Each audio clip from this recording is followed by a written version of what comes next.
Greetings, everyone. This is day 10 of our 31-day encouragement challenge. I am so delighted that you have joined me here, and I pray that each and every one of you are doing well and that you're being blessed by these messages. So we are continuing our discussion in the book of Ruth. Today we are going to be looking at chapter 2, where Ruth meets Boaz, and then we'll go into the topic for today, which is standing out.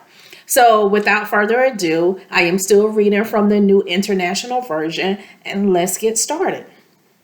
Now, Naomi had a relative on her husband's side from the clan of Elimelech, a man of standing whose name was Boaz.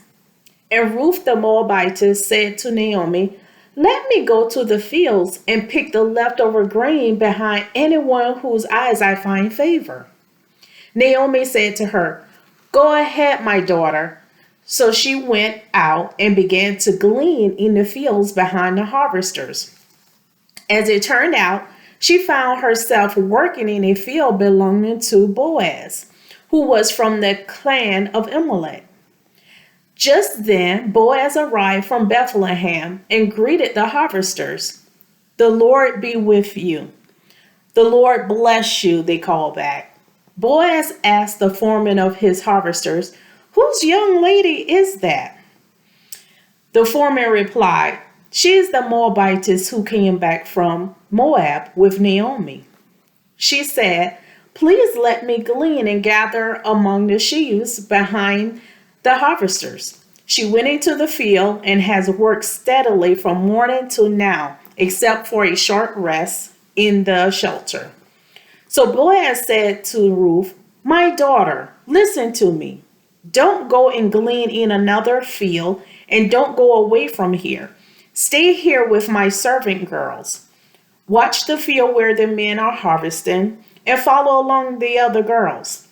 I have told the men not to touch you. And whenever you are thirsty, go and get a drink from the water jars that the men have filled."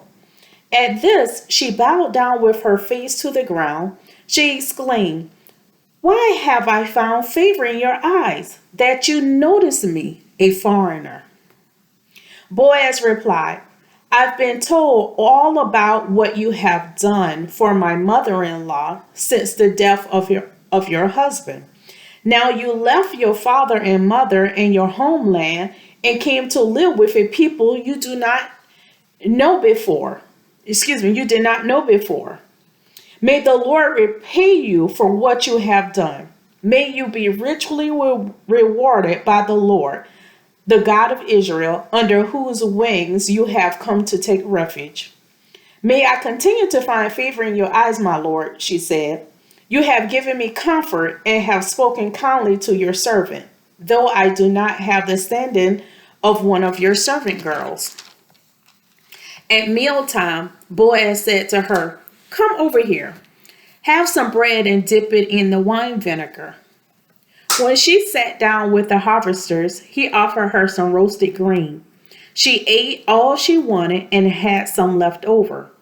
As she got up to glean, Boaz gave orders to his men. "Even if she gathers among the sheaves, don't embarrass her. Rather, pull out some stalks for her from the bundles and leave them for her to pick up, and don't rebuke her."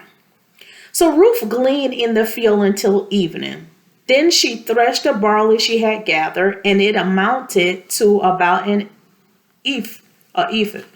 She carried it back to town, and her mother-in-law saw how much she had gathered. Ruth also brought out and gave her what she had left over after she had eaten enough. Her mother-in-law asked her, "Where did you glean today? Where did you work? Blessed be the man who took notice of you." Then Ruth told her mother-in-law about the one at whose place she had been working. "The name of the man I work with today is Boaz," she said. "The Lord bless him," Naomi said to her daughter-in-law. "He has not stopped showing his kindness to the living and the dead," she added. That man is our close relative. He is one of our kinsman redeemer. Then Ruth the Moabitess said, he even said to me, stay with my workers until they finish harvesting all my grain. Naomi said to Ruth, her daughter-in-law, it will be good for you, my daughter, to go with his girls, because in someone else's field you might be harmed. So Ruth stayed close to the servant girls of Boaz to glean until the barley and wheat harvesters were finished, and she lived with her mother-in-law. So that is chapter 2 of the book of Ruth. And one of the things I want to discuss is standing out. So we saw in today's chapter, in chapter 2, God's providence and plan at work as Ruth begins her new life in Bethlehem. Now, just think, can you imagine being her? Can you imagine just for a second? So first off, she's a widow. Then secondly, she is in a foreign country that was not respected. Well, she was a widow from a foreign country that was not respected. But she was a recent believer. But everything was new and unfamiliar to her. And I'm sure that at that time she was still experiencing the grief from the loss of her husband. But through it all, and despite everything and every emotion that she was feeling, she held tightly to the confidence she had in God. Now, we saw in the beginning in chapter 2 that Ruth, she takes the initiative to go to a field to glean in order to put food on the table for her and Naomi. Now, according to the Levitical law in Leviticus 19, harvesters were commanded not to glean the entire field, but to leave the corners for the poor. But we see that not only was Ruth stepping out to do the hard labor of gathering scraps, but it was humbling.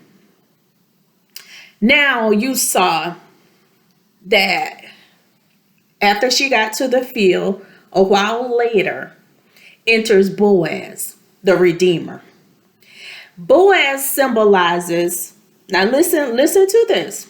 Boaz symbolizes Jesus Christ, the kinsman redeemer. Jesus Christ is our Redeemer. A beautiful picture of Jesus taking the sinner into his loving arms. And that's what I want you to see with this story with Boaz and with Ruth. So who is this man called Boaz? So we know that he is related by marriage to Naomi. And we know that he is an older man of standing and wealth in the community. And his name literally means strength.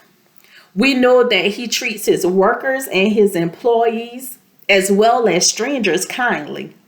And most importantly, we know that he is a man of God. Now, after Boaz spots Ruth in the field, he inquires about her. He asks the people, who is she? He wanted to know, who is this lady in my field? Like, I've never seen her before. So he tells her to stay. After they told her who she was, he goes to talk to her and he tells her to stay in the field. And he will make sure that she is well taken care of. Now, Ruth, she drops to the ground, really. And she is like, she asked him, why have you shown me such kindness? Now remember, Ruth she is a Moabitess. But yet Boaz went above and beyond leaving scraps for her, making certain that she was taken care of. He told the workers not to embarrass her, even leave more than enough for her. He made sure she was well fed. He made sure all her needs was taken care of. Now, at her question of kindness, Boaz makes a beautiful statement. Not only does Boaz recognizes Ruth's inner beauty and the character, but he also says a blessing over her.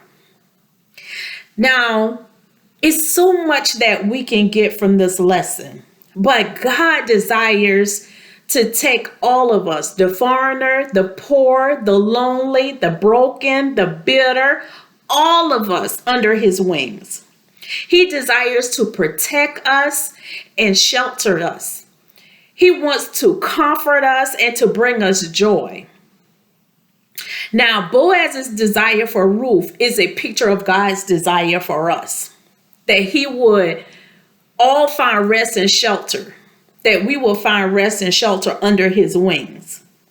God, he wants to protect all of us, and he wants us to grow into the person that he has designed us to be. Now, as we go on in chapter 2, we find out that Ruth, she returned home to Naomi. But when she returned home, she had more food than she could even imagine. Now, some people believe that Ruth walked away with enough food for a year. I don't know, but she did have a lot of food. Now, today, you may be looking at the scraps of hope or healing, but God wants to give you so much more. I want you to anticipate God to provide for you, to go above and beyond what you could ever hope or imagine, because that is the kind of God that we serve. He is our kinsman redeemer. He is here to provide for us and to supply our every need. But all we have to do is just lean and depend and trust him. And also put our faith into works, because they say faith without works is dead. And we have the faith, but we got to put some action with it to see the manifestation of it.